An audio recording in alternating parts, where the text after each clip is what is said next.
Assalamualaikum warahmatullahi wabarakatuh. Saya di sini akan mempresentasikan sebuah hasil jurnal pengantar metode numerik yang berjudul mempermudah konstruksi dengan metode numerik. Saya Duratun Samina dengan NIM 222105060. Industri konstruksi menghadapi tantangan besar terkait efisiensi dan ketepatan dalam era modern. Metode numerik menjadi solusi yang efektif untuk mengatasi berbagai masalah yang timbul dalam proyek konstruksi. Metode numerik memungkinkan simulasi, analisis, dan optimasi berbagai komponen konstruksi dengan lebih cepat, akurat, dibandingkan dengan metode tradisional. Manfaat penerapan metode numerik dalam konstruksi. 1. Meningkatkan keselamatan. Metode numerik dapat membantu memastikan keselamatan struktur dengan mengidentifikasi potensi risiko kegagalan dan memungkinkan desainer untuk mengambil langkah-langkah pencegahan. Yang kedua, meningkatkan efisiensi. Metode numerik dapat membantu meningkatkan efisiensi desain dan konstruksi dengan kemungkinan optimasi desain dan identifikasi potensi masalah sebelum konstruksi dimulai. Dan yang ketiga, meningkatkan keberlanjutan. Metode numerik dapat membantu meningkatkan keberlanjutan konstruksi dengan memungkinkan penggunaan material yang lebih efisien dan pengurangan limbah. Maksud dari ketiga ini adalah metode numerik merupakan alat yang kuat yang dapat membantu meningkatkan kualitas dan efisiensi konstruksi. Dengan terus berkembangnya teknologi, metode numerik akan terus memainkan peran yang semakin penting dalam konstruksi modern. Lalu, tantangan dalam implementasi metode numerik. Tantangannya ada 3 juga, yaitu yang pertama adalah kompleksitas algoritma. Beberapa metode numerik memerlukan pemahaman mendalam tentang matematika dan komputerasi yang dapat menjadi kendala bagi tenaga kerja yang kurang terlatih. Yang kedua adalah kebutuhan perangkat keras dan perangkat lunak. Implementasi yang efektif memerlukan perangkat keras dan perangkat lunak yang memadai, yang bisa menjadi investasi besar bagi perusahaan konstruksi. Yang ketiga adalah integrasi dengan sistem ekstensi.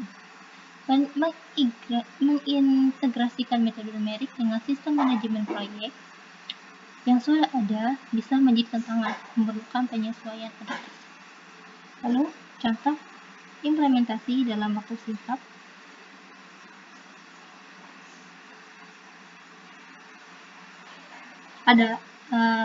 Pertama adalah analisis stabilitas fondasi. Menurut metode numerik seperti finite element analysis atau FEA dapat digunakan untuk menganalisis stabilitas fondasi dengan cepat. Hal ini dapat dilakukan dengan membuat metode numerik fondasi dan tanah di sekitarnya dan kemudian membuat model tersebut dengan beban yang akan ditanggung oleh fondasi.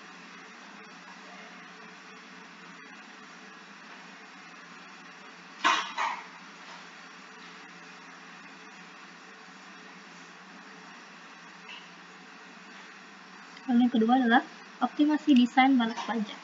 Metode numerik dapat digunakan untuk mengoptimalkan desain balas baja dengan cepat. Hal ini dapat dilakukan dengan membuat metode numerik balok dan kemudian memvariasikan dimensi balok untuk menemukan dimensi desain yang paling ringan dan paling kuat yang memenuhi persyaratan beban. Lalu ada evaluasi kinerja struktur pasca gempa. Metode numerik ini dapat digunakan untuk mengevaluasi kinerja struktur pasca gempa dengan cepat. Hal ini dapat dilakukan dengan membuat model numerik struktur dan kemudian membuat model tersebut dengan beban gempa yang setara. Hasil analisis numerik dapat digunakan untuk menentukan apakah struktur tersebut telah mengalami kerusakan dan apakah perlu diperbaiki. Catatannya, implementasi cepat metode numerik membutuhkan keahlian dan pengalaman yang memadai. Pentingnya untuk memverifikasi hasil analisis numerik dengan data eksperimen atau hasil analisis lainnya sebelum menggunakannya untuk membuat keputusan apapun. Lalu, ada studi kasusnya. Studi kasus implementasi metode numerik dalam proyek konstruksi besar ada 3. saya mengambil tiga contoh, yaitu pertama adalah proyek bendungan Jati Gede di Sumedang. Bendungan Jati Gede itu merupakan contoh nyata bagaimana metode numerik memainkan peran penting dalam proyek konstruksi berskala besar dengan kemampuannya untuk menganalisis stabilitas, mengoptimalkan desain, dan mengevaluasi data pembangunan. Dan yang kedua, proyek jembatan Surabaya-Madura di Surabaya. Desain dan konstruksi jembatan kabel style ini yang menghubungkan Surabaya dan Pulau Madura menggunakan metode numerik untuk menganalisis perilaku jembatan di bawah angin dan beban lalu lintas, memastikan stabilitas keamanannya. Lalu, proyek terowongan simpang susun Semanggi di Jakarta. Pembangunan sistem terowongan bawah tanah ini bagian dari proyek simpang susun Semanggi menggunakan simulasi numerik untuk menganalisis stabilitas terowongan dalam berbagai kondisi tanah, beban lalu lintas, dan potensi peristiwa seismiknya. Lalu ada metode numerik, solusi inovatif untuk konstruksi. Di sini untuk solusi inovatifnya ada beberapa, terbagi ke 4 bagian, yaitu kecepatan, akurasi, biaya efektif, dan fleksibilitas. Untuk kecepatan, metode numerik itu memungkinkan penyelesaian perhitungan kompleks dalam waktu singkat dan mempercepat proses konstruksi. Untuk akurasinya, penggunaan algoritma yang tepat menghasilkan hasil yang sangat akurat, mengurangi risiko kesalahan. Untuk biaya efektifnya itu sangat biaya efektif karena untuk mengimplementasi metode numerik dapat mengurangi biaya proyek dengan mengoptimalisasi penggunaan material. Lalu fleksibilitas. Potensi fleksibilitas metode numerik dapat diterapkan pada berbagai jenis proyek konstruksi, dari bangunan sipil hingga infrastruktur besar. Lalu, masa depan metode dalam numerik dalam konstruksi ada 3, yaitu peningkatan efisiensi. Dengan kemajuan teknologi, metode numerik akan semakin mempercepat dan mengoptimalkan proses konstruksi. Nah, lalu yang kedua adalah peningkatan keselamatan. Analisis prediktif menggunakan metode numerik dapat mengidentifikasi potensi masalah terjadi mencegah kecelakaan. Jadi, metode numerik dalam konstruksi itu untuk bagaimana caranya untuk kita selamat, meningkatkan keselamatan dalam kecelakaan kerja. Lalu pengurangan biaya. Metode numerik dalam konstruksi itu dapat mengurangi biaya operasional karena bisa mengoptimalisasi penggunaan material dari waktu pengerjaan akan terus mengurangi biaya proyek konstruksi. Nah, lalu kesimpulan. Penerapan metode numerik dalam konstruksi membawa banyak manfaat.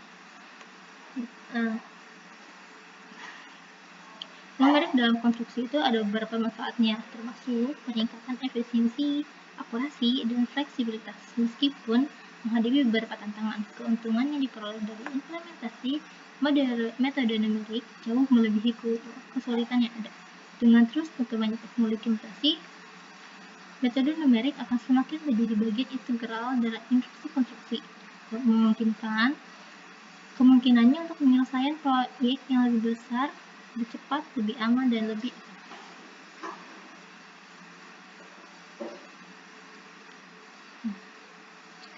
sekian untuk penjelasan dari jurnal saya. Assalamualaikum warahmatullahi wabarakatuh. Saya menjelaskan juga jenis-jenis proyek konstruksi yang bisa digabungkan atau diimplementasikan ke dalam jenis konstruksi metode numerik. Itu adalah yang pertama adalah residential construction atau proyek konstruksi bangunan perumahan seperti rumah villa, perumahan hingga apartemen. Untuk contoh proyek residential construction yang terkenal di Indonesia adalah proyek perumahan Citraya atau Grand Wison. Lalu yang kedua adalah building construction, yaitu proyek konstruksi bangunan gedung. Building construction merupakan tipe pekerjaan atau proyek yang bahkan banyak dilakukan karena menekankan pada pertimbangan konstruksi, teknologi yang praktis, dan peraturan yang tepat. Contoh dari proyek building construction yang terkenal di Indonesia ini adalah proyek pembangunan gedung kantor BCA Tower dan Wisma 46. Lalu yang ketiga ada heavy construction atau proyek konstruksi teknik sipil. Nah, konstruksi teknik sipil ada pembangunan sarana dan prasarana yang mencakup pembangunan dan peningkatan kereta-apian jalan raya, komunikasi. Jenis proyek konstruksi ini pada umumnya dilakukan untuk kepentingan umum serta dilakukan oleh pemerintah. Contoh dari pembangunan terowongan seperti drainase, jaringan pipa, dan sistem transit. Perencanaan yang matang sangat diperlukan dalam proyek konstruksi untuk mencapai keamanan dan kenyamanan bagi pengguna. Lalu keempat ada konstruksi bangunan industri. Konstruksi bangunan industri ini membutuhkan keahlian khusus dalam perencanaannya, terutama dalam desain dan konstruksi. Ini juga dapat diimplementasikan dalam metode numerik juga. Lalu jenis konstruksi bangunan industri ini merupakan komponen penting dalam pembangunan industri. Pemilik proyek biasanya perusahaan besar seperti perusahaan minyak, farmasi, dan kimia. Seiring dengan perkembangannya teknologi, konstruksi pembangunan industri juga harus disesuaikan dengan tuntunan zaman. Lalu ada konstruksi jalan raya. Proyek pembangunan jalan raya biasanya dilakukan asal perencanaan dan perintah dalam Departemen Pekerjaan Umum.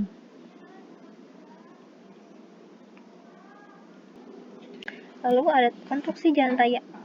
Proyek pembangunan jalan raya biasanya dilakukan asal perencanaan dan perintah dalam Departemen Pekerjaan Umum.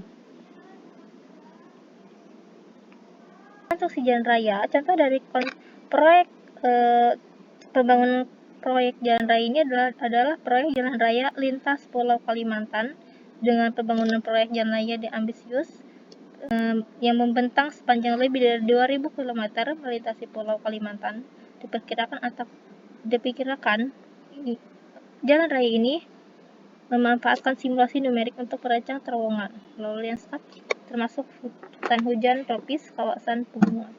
Lalu ada konstruksi bangunan air. Konstruksi atau pembangunan bangunan air ini mencakup proyek besar pemerintahan untuk kepentingan masyarakat umum seperti pembangunan bendungan, waduk, pemasangan pipa, dan sebagainya. Dan untuk contoh dari konstruksi bangunan air itu seperti bangunan Jati Gede di Sumedang dengan kapasitas tampung mencapai 1,71 miliar meter per kubik. Proyek pembangunan jembatan merupakan contoh dari proyek konstruksi teknik sipil atau heavy construction yang berkontribusi pada infrastruktur jalan. Konstruksi jembatan menghubungkan dua jalan yang terputus karena sungai, saluran irigasi, lembah, waduk, dan sebagainya. Contoh dari proyek konstruksi jembatan ini seperti jembatan Kapuas 2 dari Pontianak. Lalu ada konstruksi sekolah. Pembangunan sekolah biasanya dibiayai oleh pemerintah sebagai tujuan utama pencerdasan bangsa. Namun, tidak sedikit juga pihak swasta yang membangun sekolah diambil sendiri demi meningkatkan akses pendidikan bagi. Ada proyek konstruksi bandara. Proyek konstruksi bandara dapat dikategorikan sebagai jenis konstruksi bangunan gedung atau building construction, namun termasuk dalam skala proyek yang sangat besar. Proyek pembangunan bandara melibatkan berbagai bidang, termasuk perencanaan, konstruksi landasan, pacu, dan terminal, sistem navigasi, dan sebagainya. Contoh dari proyek pembangunan dengan metode numerik adalah Bandara Internasional Soekarno-Hatta Jakarta. Perluasan bandara besar ini termasuk pembangunan